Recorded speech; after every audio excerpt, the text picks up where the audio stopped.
Puisque, voilà, en tant qu'RH, parfois tu peux être dans une situation que tu ne comprends pas toute la partie purement opérationnelle, mais là, c'était jamais le cas. On dit toujours, c'est celui qui fait, qui sait.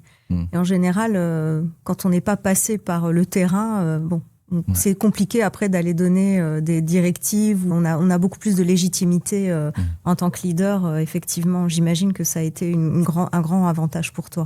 Alors, je vais faire un tout petit pas de côté, mais peut-être pas tant que ça. Je crois savoir que tu es un passionné de cyclisme, n'est-ce pas ? Un peu, oui.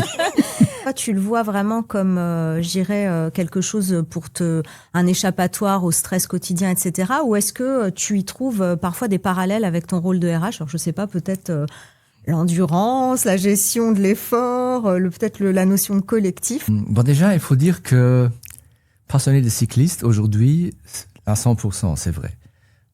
Et aujourd'hui, c'est un bon équilibre dans ma tête. Et aussi, évidemment, pour rester en forme de manière générale, absolument. Il faut juste savoir que quand j'étais jeune, déjà un peu cycliste. Ah, ça, je ne savais pas. Et puis, j'avais quand même une phase de, 25 ans où j'ai strictement rien fait.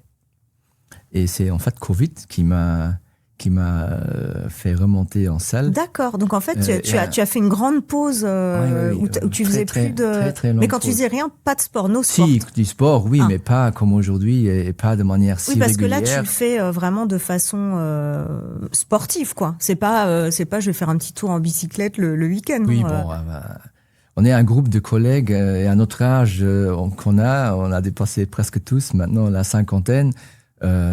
Oui. Sportif pour notre âge. Maintenant, on n'est pas en compétition. Ça reste bien toujours sûr, du bien loisir. sûr.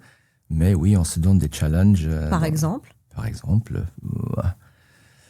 En fait, une fois par année, on se fait un petit voyage, normalement dans les montagnes, parce que c'est un peu plus de challenge. Et donc, voilà, je pense que les gros cols le Ventoux du Tour de France ou en Italie, on les a déjà fait en grande partie. Et voilà, donc oui, le Ventoux aussi. C'est quand même aussi. Donc, c'est sportif, quoi. C'est sportif, oui, c'est sportif, oui.